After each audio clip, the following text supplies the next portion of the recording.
priority. And I've also been thinking through the idea of identity from the perspective of mental health. So what does it mean to have a healthy identity?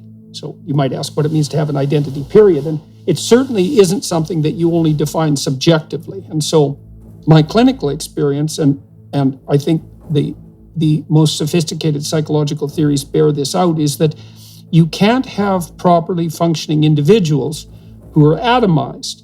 And the reason for that is that in the most fundamental sense, emotional and motivational regulation, which is what mental health depends on or even consists of in some sense, has to be experienced in relationship to other people.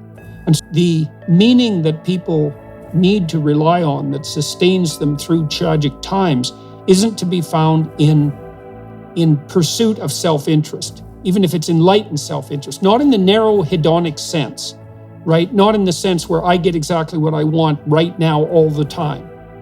What seems to provide people with stabilization in their life and hope is the fostering of a hierarchical network of social interactions, so that it's pretty hard to be sane and to have a functional identity without being married or the equivalent if you're an adult. You need someone who's a long-term partner, because otherwise your life is a mess of loneliness or short-term chaotic relationships. And it's very difficult to be sane and happy when that's happening. It's very hard to maintain your equilibrium unless you have at least some family, right? Some siblings, parents that you have a bonded relationship with, that you're in interaction with, that you have joint projects with. You have to have friends. You should be involved in a network of economic exchange. You should be pursuing some civic responsibility. Maybe you have a religious obligation that's a different way of thinking about it than a religious faith, right? Is that you have an obligation to pursue and participate in some spiritual tradition. And it has to be a tradition too, because otherwise it just spirals off into a kind of new age insanity.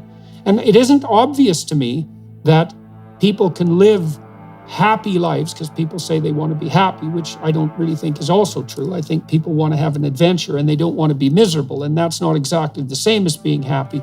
But I don't think that you can pursue any of that stably without being embedded in that multitude of hierarchical social relationships.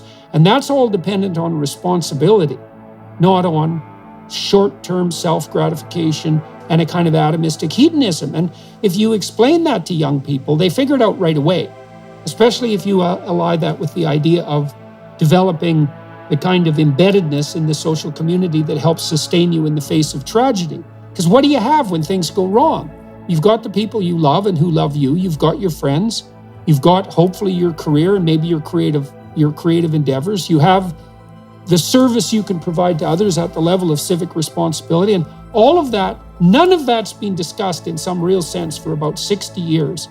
And all of that's core to the kind of identity that stops people from being absolutely anxiety-ridden and hopeless. And one of the things that psychotherapists have realized in the last 60 years or so is that if you can get people to voluntarily confront the things that disturb them and compel them into paralysis and avoidance, and possibly even tyranny, right? Those are the things people would like to avoid if they could, but often can't because they're the harsh realities of life, let's say.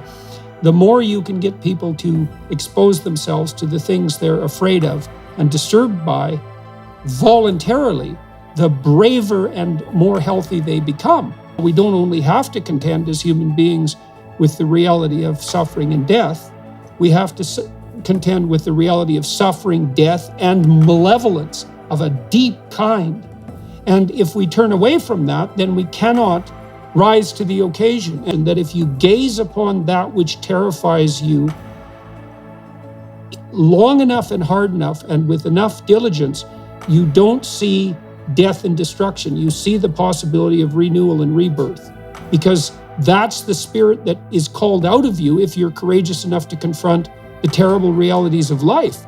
And as far as I can tell, that's psychologically true. Happiness in that more profound sense that the founders meant, because that's not short-term hedonism. And I think the way it lays itself out practically, and people can think this through for themselves, is that the more you're of service, and I don't mean resentful martyrdom in relationship to other people. I mean balanced service. But the more you offer others, the more is returned to you. That's obvious.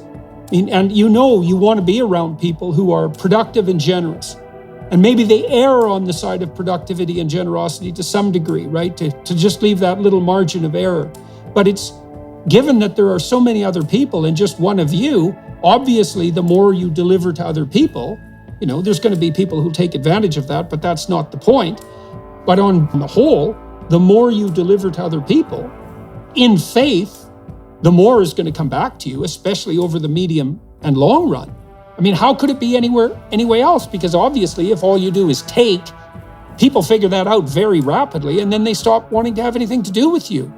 And so I think it's a simple truth, because it's a metaphysical reality that meaning is to be found in the service of others. And you can try, this is a clinical exercise, people who are narcissistic and disagreeable can be led to do something as simple as, well, try doing one thing every day just for someone else and see what happens. And what generally happens is their temperaments improve and their lives improve. And I don't think that's a mystery once it's laid out. Well, of course, that's what's going to happen. If you work 10% longer hours, you make 40% more money.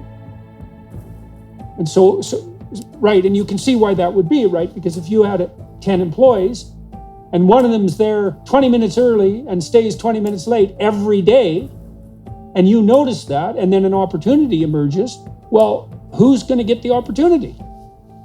It's self-evident.